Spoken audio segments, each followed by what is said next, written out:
नमस्कार। इस समय देश में ऑपरेशन सिंदूर के बाद दो महत्वपूर्ण मुद्दों पर एक तरह से राष्ट्रीय डिबेट शुरू हो गया है। पहला मुद्दा है कि प्रेसिडेंशियल रेफरेंस को लेके कई तरह के तर्क दिए जा रहे हैं और कहा जा रहा है कि राष्ट्रपति ने सुप्रीम कोर्ट से जिन बिंदुओं पर स्पष्टीकरण मांगा है संविधान से जुड़े हुए अनुच्छेदों को लेके वो कितना जायज है, कितना मुनासिब। और दूसरा मुद्दा है कि विदेश मंत्री एस जयशंकर ने ऑपरेशन सिंदूर की कार्रवाई शुरू करने के पहले पाकिस्तान को क्यों सचेत किया, क्यों आगाह किया, क्यों सूचित किया। इन दोनों मसलों पर विस्तार से समझने के लिए आज मेरे खास मेहमान हैं श्री विजय शंकर पांडे जी। विजय शंकर पांडे जी भारत सरकार से सेवानिवृत्त हैं, गवर्नमेंट ऑफ इंडिया में सेक्रेटरी रहे हैं। इसके अलावा देश के अलग अलग प्रशासनिक पदों पर काफी लंबे समय तक उनको काम करने का अनुभव है। तो पहले हम चर्चा करेंगे प्रेसिडेंशियल रेफरेंस का कि जिस राज्यपालों की भूमिका को लेके, राष्ट्रपति की भूमिका को लेके देश के अलग अलग विधानसभाओं से पारित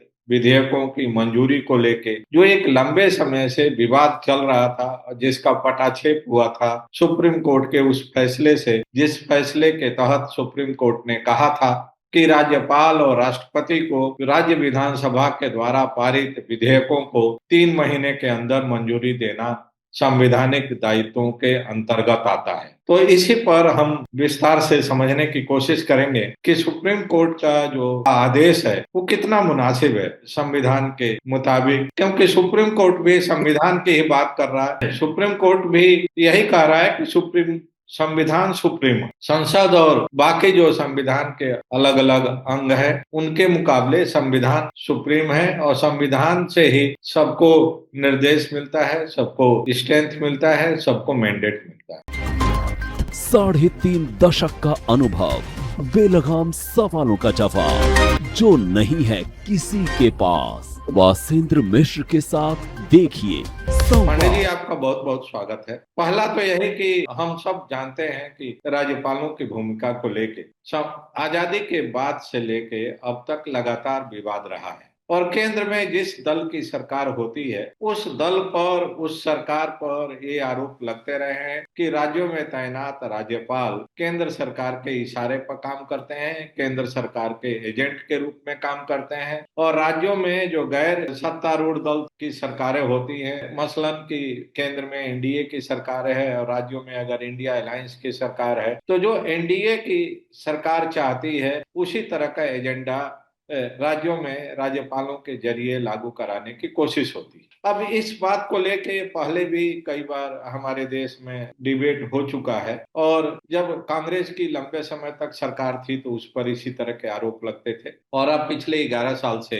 एनडीए की सरकार है, नरेंद्र मोदी प्रधानमंत्री हैं, तो अब उनके ऊपर भी यही आरोप लग रहा है। तो मैं आपसे ये समझना चाह रहा हूँ कि क्या संविधान के तहत राज्यपालों की जो भूमिका है वह अपने संवैधानिक दायित्वों को निर्वहन करने की है या दल विशेष के एजेंट के रूप में राज्यों में काम करने की है, और राज्यों की जो सरकारें हैं अगर उनके दल से जुड़ी हुई नहीं है तो उनको तरह तरह के हथकंडे लगाकर उनके काम में बाजी पैदा करने की। मिश्रा जी, आपके जो जो आपने जो प्रश्न पूछा उसके दो भाग है। पहला एक तो कि संवैधानिक व्यवस्था क्या है और दूसरा ये कि ये इसको लोग चला कैसे रहे। तो पहले ये पहला प्रश्न आता है कि लोग चला कैसे रहे। देखिए, शुरुआती दिनों से ही जब हम लोग की संवैधानिक व्यवस्था लागू हुई उसके बाद से ये प्रश्न हमेशा उठता रहा कि जो राज्यपाल हैं वो केंद्र सरकार के एजेंट के रूप में काम करते हैं और वो संवैधानिक व्यवस्थाओं से अलग जाकर पार्टी के जो केंद्र में शासित जो पार्टी होती है उसके कहने पर ज्यादा काम करते हैं। संविधान की जो मूल जिसे कहते हैं अधिकार है उनको इतर करके वह ये देखते हैं कि आखिर केंद्र की सरकार क्या चाहती है, क्योंकि वो उन्हीं के अपॉइंटी होते हैं और केंद्र सरकार के पास ही एक्सक्लूसिव राइट है उनको अपॉइंट करने का। वो सिर्फ प्लेजर ऑफ द प्रेसिडेंट तक ही रहते हैं, इसलिए उनके कोई प्रोटेक्शन नहीं है। ये बहुत साफ बात है कि गवर्नर्स ने पिछले 40, 45, 50 साल से वही करने की कोशिश की जो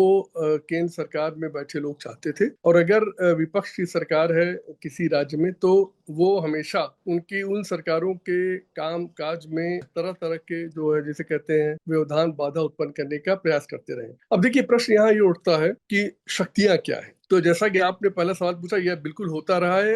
यही आरोप कांग्रेस पार्टी की सरकारों पर बहुत जिसे कहते हैं वर्षों तक लगा कि राज्यपालों के माध्यम से राज्य सरकारों पर दबाव बनाती हैं। उसी तरह का आरोप अब आज मोदी सरकार पर लग रहा है कि वो राज्यपालों के माध्यम से राज्य सरकारों को काम नहीं करने दे रही है। तो ये तो ऐसी स्थिति है जिसमें कोई ये अपर हैंड या मॉरल राइट नहीं शो कर सकता, क्योंकि सब उसी तरह का आचरण करते आए हैं। दोनों पार्टियां जो केंद्र में सरकार में रही वो यही करती रही हैं। लेकिन अब प्रश्न ये उठता है कि आखिर संवैधानिक व्यवस्था क्या है। धारा 143 जो संविधान की है उसमें राष्ट्रपति के पास ये अधिकार प्राप्त है कि वो सुप्रीम कोर्ट को रेफरेंस भेजे और उससे कुछ बिंदुओं पर सलाह मांगे और उससे कहे कि इस पर आप ओपिनियन दीजिए सही है कि नहीं। अभी हाल में जो सुप्रीम कोर्ट का एक आदेश हुआ उसमें राजस्थान तमिलनाडु के सरकार बनाम तमिलनाडु के गवर्नर, ये उसका उन्मान है। उसमें सुनवाई करने के बाद सुप्रीम कोर्ट ने आदेश दे दिया कि 3 महीने के अंदर जो है राज्यपालों को बाध्यता होगी कि वो जो है निर्णय ले लें इस पर। देखिए संविधान की व्यवस्था में ये नहीं लिखा है कहीं, ये एकदम साफ। आर्टिकल 200 और 201, 200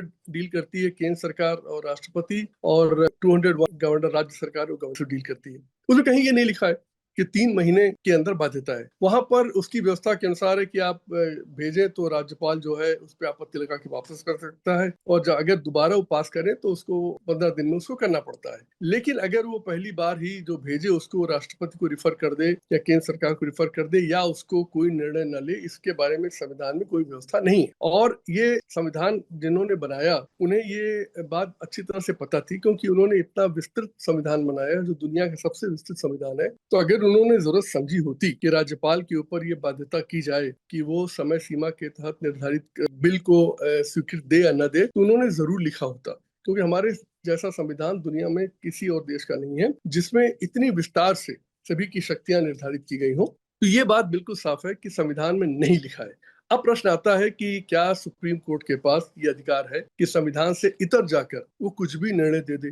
देखिए सबकी, जैसा भी आपने कहा, संविधान ही सर्वोपरि है किसी भी लोकतंत्र में, और उस संविधान के तहत ही विधायिका की शक्तियां निर्धारित है, न्यायपालिका की शक्तियां निर्धारित है और एग्जीक्यूटिव की कार्यपालिका की शक्तियां निर्धारित है। और सबको ये साफ निर्देश है अपनी अपनी सीमा में रह के काम करो। अब सुप्रीम कोर्ट अगर अपने निर्णयों से संविधान में परिवर्तन करने लगी, ये परिवर्तन करने जैसी बात है कि आप जो है संविधान में नहीं लिखा है कि 3 महीने में किया जाए तो आप उसको निर्णय के माध्यम से बदलें, ये बिल्कुल अनुचित है। ये मेरा व्यक्तिगत जो सोच है, मैं भी कानून का मुझे भी पढ़ने का मौका मिला और जो भी मुझे समझ में आता है मैं इसके आधार पर साफ कह सकता हूँ सुप्रीम कोर्ट ऐसा नहीं करना चाहिए था। क्योंकि आप संविधान लिख नहीं सकते, आप संविधान में जो दी गई चीजें उसी को आप उसकी व्याख्या कर सकते हैं और उसके आधार पर जो भी व्यवस्थाएं उनके आधार पर पक्षों के बीच में निर्णय ले सकते हैं। देखिए पहली बार रेफरेंस नहीं भेजा गया, ये 15वीं बार है और ये उसकी शुरुआत 1951 में हुई थी जब डेलीगेशन ऑफ लेजिस्लेशन की उसकी पावर के बारे में विवाद हुआ था। आपको याद होगा ये 1998 में ये 3 जजेस जो केस हुआ जिसके आधार पर कोलिजियम सिस्टम चल रहा है, इस पे भी रेफरेंस भेजा था, लेकिन सुप्रीम कोर्ट ने उस पर नहीं माना। यही काम सुप्रीम कोर्ट ने इस केस में भी किया। जब संविधान में जजों की नियुक्ति में आप से कंसल्टेशन लिखा हुआ है तो आपको जजमेंट देकर उससे कंकरेंस नहीं कर सकते आप। ये मेरा व्यक्तिगत रूप से मेरा कंसिडर विचार है कि ये गलत है और आज भी गलती हो रही।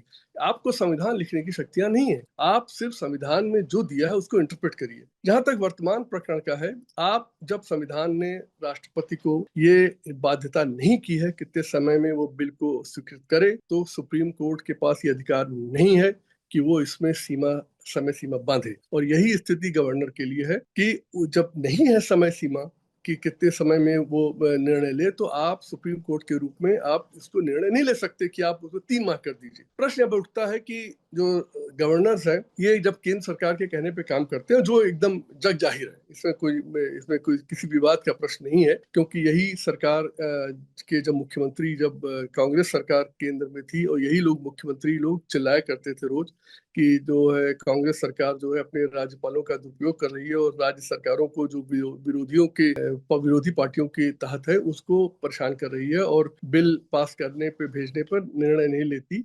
ये सब चीजें यही आरोप लगाते थे। तो देखिए, राजनीति में एक पक्ष दूसरे पक्ष को पराजित करने का, उसे जैसे कहते हैं उसको काम बैक करने का, ये राजनीति में आज जो लोग हैं उनकी बुद्धि, उनकी सोच और उनका देश के प्रति, संविधान के प्रति कितना विश्वास है उस पर निर्भर करता है। दुर्भाग्य की स्थिति यह है कि अपना काम अच्छी तरह करके जनता का समर्थन लेने के बजाय एक दूसरे को नीचा दिखाकर और उसका नैरेटिव बनाकर, झूठा नैरेटिव बनाकर, लोगों को बरगला कर, मूर्ख बनाकर, जाति धर्म का प्रयोग करके, पैसे का प्रयोग करके जब चुनाव जीतने की प्रथा बन गई, तो इसमें ये सब होना बहुत जिसे कहते हैं बड़ा आश्चर्य की बात नहीं है। तो जहां तक आपने जो प्रश्न पूछा था मिश्रा जी, इसे कहने मुझे कोई संकोच नहीं है कि राज्यपालों का दुरुपयोग वर्षों से होता चला रहा है, दशकों से होता चला रहा है, और वो केंद्र सरकार के जिसे कहते हैं कि दबाव में काम करते हैं, ये दिखता है। और यही कारण था जिसके चलते तमिलनाडु की सरकार को सुप्रीम कोर्ट के सामने जाना पड़ा। और प्रश्न जहां तक है सुप्रीम कोर्ट का निर्णय की बात है, तो सुप्रीम कोर्ट को ये मेरी हम्बल सोच है कि सुप्रीम कोर्ट के पास ये अधिकार बिल्कुल नहीं है कि वह जो है संविधान में संशोधन कर दे अपने आदेशों के माध्यम से, जब संविधान एकदम साइलेंट है इस पर कि कितनी समय सीमा राज्यपाल के पास है या राष्ट्रपति के पास है। तो सुप्रीम कोर्ट के पास ये अधिकार बिल्कुल नहीं है कि वो इस समय सीधा सीमा को निर्धारित कर दे, क्योंकि इसका खामियाजा देश को बहुत भुगतना पड़ेगा अगर न्यायपालिका जो है संविधान बनाने और संविधान में अपनी मर्जी से शब्द डालने की प्रथा शुरू कर दे, जैसा कि इन्होंने 3 जजेस केस में किया, जहां पर जैसे कंसल्टेशन शब्द लिखा हुआ है जजेस के अपॉइंटमेंट में, उसको इन्होंने कंकरेंस कर दिया, जो बहुत ही दुर्भाग्यपूर्ण स्थिति है और आज भी वो चल रही है। लेकिन सर, जो गिवन सिचुएशन है, जो जिस तरह के हालात हैं, आपने खुद कहा कि मौजूदा जो पॉलिटिकल डिस्पेंसेशन है और जो लोग राजनीति में हैं, उनका संविधान के प्रति कितना कमिटमेंट है, कितनी प्रतिबद्धता है, ये सबको पता है। तो ऐसी स्थिति में समाधान क्या है कि अगर मान लीजिए कि केंद्र में किसी दूसरे दल की सरकार है और राज्यों में दूसरे दल की सरकार है, और राज्यों की सरकारें अपने राज्य में अपनी जनता के लिए जवाबदेह हैं और अपनी जनता को गुड गवर्नेंस देने के लिए वे कोई कानून बनाना चाहते हैं, और उसको केंद्र की सरकार के एजेंट के रूप में अगर राज्यपाल रोक देते हैं और असीमित समय तक रोके रहते हैं, तो ऐसी स्थिति में तो एक तरह से पॉलिसी पैरालिसिस हो जाएगी राज्यों में। और अभी जो आंकड़े दिखाई दे रहे हैं पिछले 11 वर्षों में, तो कि जहां जहां बीजेपी या बीजेपी के सहयोगी दलों की सरकारें नहीं है, उन्हीं राज्यों में ज्यादा दिक्कत आ रही है राज्यपाल और वहां की सरकार के बीच में, चाहे वो तमिलनाडु का मामला हो, कर्नाटक का मामला हो, वेस्ट बंगाल का मामला हो, या आप देख लें कि सिक्किम का मामला हो। तो इस तरह के बहुत सारी राज्य सरकारें हैं जहां पर कि केंद्र की में जो सत्ता है, सत्तारूढ़ दल है, उससे इतर दलों की सरकारें हैं। तो इसका क्या समाधान है? क्योंकि सुप्रीम कोर्ट का जो आदेश आया है, और सुप्रीम कोर्ट ने अपने आदेश में संविधान की ही दुहाई दिया है, और संविधान की ही दुहाई देकर उन्होंने कहा है कि किसी भी राज्यपाल या राष्ट्रपति को अनंत काल तक कोई भी बिल लटकाए रखने का संविधान में कोई अधिकार नहीं है। बिल पर निर्णय लेना एक समय सीमा के अंदर होना चाहिए। और ये तो आइडियल स्थिति थी जब संविधान बना था, तो उस समय लोगों ने सोचा था कि जो आने वाली पीढ़ी होगी वो भी संविधान को लेके, डेमोक्रेसी को लेके, डेमोक्रेटिक इंस्टीट्यूशंस को लेके उतनी ही संजीदा और उतनी ही संवेदनशील होगी। अब समय के साथ सारे मानदंड बदल गए, तो अब ये जो मौजूदा हालात बना हुआ है शायद उसका नतीजा है। दूसरा सर, मैं आपसे शुरुआत में मैंने जब इंट्रोड्यूस कर रहा था अपने डिस्कशन के आज के विषय को, तो मैंने कहा था कि दूसरा सबसे बड़ा मुद्दा इस समय बना हुआ है कि विदेश मंत्री जयशंकर की तरफ से जो ऑपरेशन सिंदूर शुरू करने के पहले जो पाकिस्तान को सूचना दी गई, वह सूचना भारत के हित में थी कि नहीं थी? दोनों देश न्यूक्लियर पावर हैं, तो उस हालत में क्या यह सूचना देना मुनासिब था? क्योंकि जो विपक्षी दल हैं उनका ये कहना है कि सूचना पहले लीक कर देने से या सूचित कर देने से दुश्मन को मौका मिल गया आतंकियों को भगाने में, अपनी तैयारी करने में, और जिसका नतीजा हुआ कि दुश्मन की तरफ से भी जो कार्रवाई हुई उसमें भारत की भी काफी क्षति बताई जा रही। तो आपका क्या मानना है कि कितना मुनासिब था ये डिप्लोमेटिक, अगर उस पर देखा जाए? देखिए मिश्रा जी, जो हम लोगों के पास जो फैक्ट्स हैं वो प्रेस मीडिया और सोशल मीडिया और जो भी लोगों ने लिखा है उसी के आधार पर है, क्योंकि हम लोगों के पास पूरे तथ्य मौजूद नहीं है कि क्या कैसे क्या हुआ। और जितना सरकार बता रही है उतना ही हमें पता है, उसी तरह से जितना भी मीडिया में आ रहा है वो भी जैसे कहते हैं सूत्रों के माध्यम से आता है, क्योंकि इन सब चीजों का कोई कॉन्क्रीट वो नहीं होता। इसको कहने के बाद मैं कहना चाहूंगा, देखिए जब 22 तारीख की घटना हुई, 22 अप्रैल की घटना हुई पहलगांव में, उसके बाद से उसी दिन शाम को या अगले दिन भारत ने बड़ा स्पष्ट कर दिया कि इसका हम बदला लेंगे। तो ये तो बता दिया, ये तो डिस्क्लोज कर दिया कि हम बदला लेंगे। और ये भी बाद में एकदम साफ कर दिया गया था कि देखिए हमारी सेना से दुश्मनी है ना, हमारी पाकिस्तान राज्य से दुश्मनी, हमारी तो आतंकवादियों से है। और भारत का हमेशा से स्टैंड रहा है कि भाई आप आतंकवादियों को प्रश्रय देते हो, उन्हें प्रश्रय मत दो। लेकिन जब आप इस पर कुछ नहीं कर रहे हैं तो भारत की मजबूरी थी कि वह कुछ ऐसा करे जिससे आतंकवादी घटनाओं पर रोक लग सके। उसी के परिप्रेक्ष्य में ये कार्रवाई की गई। अब आप ये देखिए कि जब हमारे पार्लियामेंट पर अटैक हुआ 2001 में, तब हमारे देश ने कुछ नहीं किया। उससे बड़ा आघात इस देश पर आज तक नहीं हुआ था। लेकिन उस समय की सरकार की जो भी कहें, अब उसको बहुत पुरानी बात हो गई, वो कुछ से कुछ नहीं किया सिवाय बयानबाजी के। उसके बाद बंबई की घटना हुई, इतनी बड़ी घटना हुई, जो बंबई में घुसकर सबसे बड़े आइकन पर जो लोगों ने अटैक किया और इतने 167 लोग मारे गए, फिर आपने कुछ नहीं किया। तो ये कितने दिन तक चलता? तो करना ये मजबूरी थी। उसके बाद 2019 में भी किया, उससे 2016 में भी, इस बार भी ये बड़ी सीधी सी बात है कि भारत हमेशा खुल के कह रहा था हम तुमसे बदला लेंगे। तो ये बात तो अगर गृह मंत्री, विदेश मंत्री कह रहा है कि हमने तो बता दिया था, तो इसमें आप ये देखिए उस स्टेटमेंट में कमी क्या है? हमने तो बता दिया था हम हमला कर रहे हैं। ये बात किसी को कैसे बड़े आश्चर्यजनक लग रही, मुझे समझ में आता। दूसरी बात देखिए, न्यूक्लियर आर्म्ड स्टेट्स हैं, उनमें जो जहां तक मेरी जानकारी में, जैसे मैंने कहा कि हम लोगों ने मुझे कभी भी रक्षा के क्षेत्र में काम करने का अवसर नहीं मिला, इसलिए मेरी जो जानकारी है वो सीमित है। लेकिन उस सीमित जानकारी और जो भी मैंने पढ़ा उसके आधार पर कह सकता हूँ कि न्यूक्लियर आर्म स्टेट्स के बीच में एक इनफॉर्मल प्रोटोकॉल है कि भाई आप कुछ कर रहे हो तो बता दो। इसलिए बता दो, पहले बता दो कि भाई हम आपके यहाँ अटैक कर रहे हैं, जिससे कि एक जल्दबाजी में कोई ऐसा कार्रवाई ना हो जाए जिससे कि पूरे विश्व पर खतरा, जैसे कहते हैं, बढ़ जाए। उस दृष्टि से भी पहले बता देना कोई बुराई नहीं थी। उसके बाद आप ये बताइए, आप पहले बताएं कुछ मिनट पहले। अच्छा, ये तो विदेश मंत्री ने कहा नहीं हमने कितने घंटे पहले बताया या कितने मिनट पहले बताया या हमने कितने दिन पहले बताया। ये बात तो बड़ी सीधी है कि हम लोगों ने बता दिया था। हो सकता है उनको 1 मिनट पहले बताया हो, जब इंफॉर्मेशन का कोई मतलब नहीं। तो ये मिश्रा जी, हमारे देश में दिक्कत ये है कि हमारे विपक्षी दलों के, उनके नेताओं के पास सरकार को घेरने के लिए सिवाय इस तरह की चीजें अब कुछ बचा ही नहीं, क्यों खुद भी कुछ नहीं करते। मतलब इनकी जनता पे पकड़ खत्म हो चुकी है। जनता क्या चाह रही है, बोल क्या रहे हैं, जो एजेंडा हमारी अपोजिशन पार्टी सेट कर रही है उसका जनता से लेना देना ही नहीं है। विश्वास मानिए, मैं भी नीचे के लेवल पर ग्राम स्तर पे उस पर काम कर रहा हूँ, जो उन लोगों को इससे कोई लेना देना नहीं है जिस पर आप बड़ा बड़ा विवाद करने की। इसीलिए ये विवाद या जिसे कहते हैं डिस्कशन खत्म हो जाते हैं, उनका कोई मतलब ही नहीं। आप बताइए कि किससे क्या उन्होंने विदेश मंत्री ने क्या कहा? मैंने 1 मिनट पहले बताया था कि 1 घंटे पहले बताया था कि 4 घंटे पहले बताया था कि 1 दिन पहले बताया था या 20 दिन पहले बताया था? हमने पहले बता दिया, तो क्या बुराई है? ये तो बताना ही चाहिए। ये तो आपको न्यूक्लियर आर्म स्टेट आपको बताना चाहिए। इस पर किसी प्रकार का विवाद करना मुझे तो समझ में नहीं आता कि कोई बुद्धिमानी की बात थी। खैर, अपोजिशन पार्टीज के पास अधिकार है सरकार को किसी भी तरह घेरने का, उसकी कमी निकाल के करने का। तो हो सकता है अपोजिशन पार्टीज के पास कुछ और तथ्य भी होंगे जो मेरे पास नहीं है, उन्होंने अपने विवेक में सही समझा होगा कि जो किया जाए। लेकिन मेरे विचार से इसमें कुछ भी गलत नहीं था, जिस पर बिना मतलब का एक हंगामा खड़ा किया जा रहा है।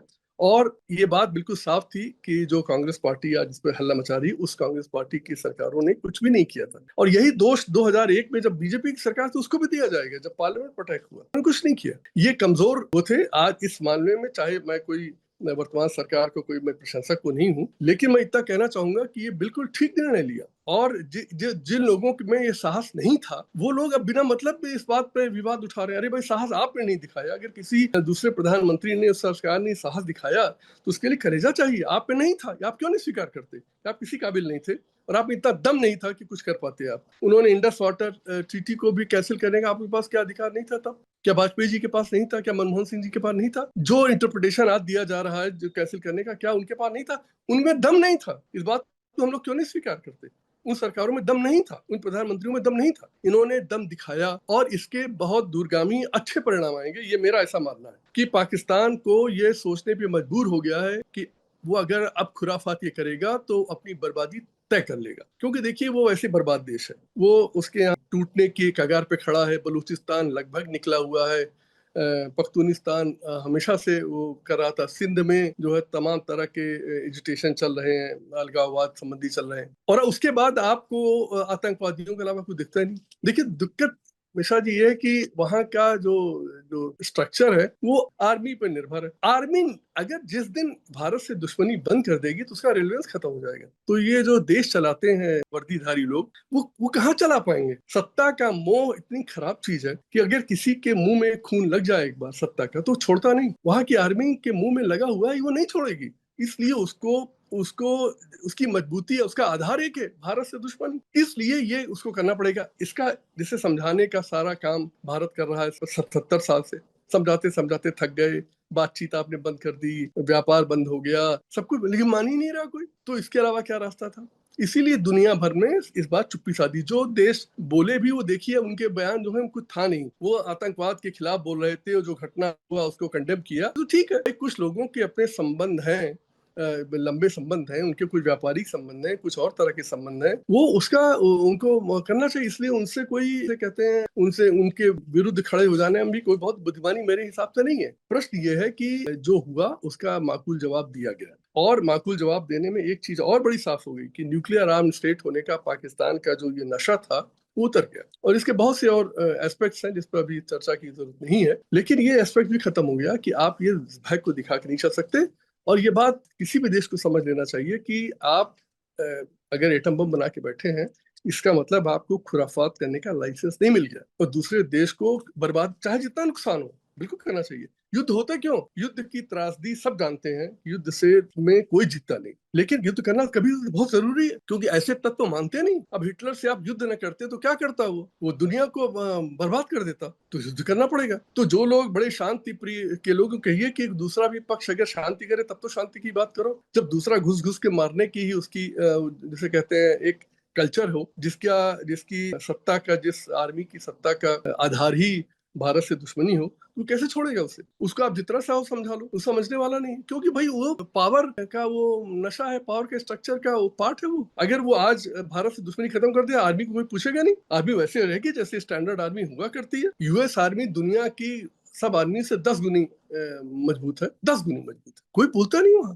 प्रेसिडेंट इलेक्ट होकर आया है, वो निर्णय लेगा, आर्मी जनरल थोड़ी करेगा। ये देखिए आर्मी जनरल बैठा हुआ निर्णय ले रहा है। इनको भाई आपसे क्या मतलब? आपको सत्ता चलानी, चुनाव में आ जाओ, जीतो। पाकिस्तान में भी तो चुनाव होते हैं, लेकिन यही सारी उसकी जड़ है। तो जो आपने प्रश्न जो किया उसमें निशा जी, मैं तो बिल्कुल क्लियर, मुझे समझ में आता है कि जयशंकर के बयान में कोई कमी नहीं थी। उन्होंने बिल्कुल ठीक कहा कि हमने सूचित किया था। सूचित करना कितने मिनट पहले था, कितने सेकंड पहले था, ये क्या कोई बता पाया, लेकिन सूचित करना बिल्कुल जरूरी है। छुप के क्या मारते हो? मैं तो इस चीज पर मैं इसका विचार मेरा है कि जो करना है खुल के करो, और अगर छुप के करना है तो मत करो। डरपोक लोगों की ये दुनिया नहीं है हमेशा जी, और जो डरा वो मरा। हमारे देश की पिछले 50-60 साल की कल्चर ये थी, डरपोक लोग यहाँ बैठे रहे। पार्लियामेंट के अटैक के बाद कुछ न करना उस सरकार की सबसे बड़ी विफलता थी। उससे बड़ी विफलता थी IC-184 के हाईजैक पर इन आतंकवादियों को छोड़ना। इस बिंदु पर इस देश में पता नहीं क्यों नहीं सवाल उठाया जाता कि आखिर वो कौन लोग थे जिन्होंने इतना घटिया देश विरोधी निर्णय लिया, जिसका खामियाजा ये देश आज भी भुगत। वही 3 नाम आज आपके देश को नाक में आपके दम कर रखा है। उनकी प्रशंसा लोग करते हैं उस समय के शासकों की, वो आज भी बड़े बड़े पदों पे बैठे हैं। आज भी का हिस्सा है, आज भी मौजूदा सिस्टम का हिस्सा है, जिन लोगों ने सलाह दे के आतंकियों को छुड़वाया था अटल जी की सरकार। बिल्कुल सही। पूछिए सरकार से कि उनका क्या किया आपने, उनको बुला के इंट्रोगेट क्यों नहीं होते? क्या किया था तुम लोगों ने उस समय? वो दंडित किए जाने लोग हैं जिनके कारण वो बीज बोया गया जो आज वृक्ष बनकर इस देश को तंग कर रहा है। तो मिश्रा जी, जो विदेश मंत्री का बयान था बिल्कुल सही था। इस सरकार ने जो पाकिस्तान के विरुद्ध कार्रवाई की बिल्कुल उचित है, और ये बहुत अच्छा दिलेरी का काम किया, और इसके लिए प्रधानमंत्री और सरकार को उसको पूरी फुल मार्क। बहुत बहुत धन्यवाद। नमस्कार।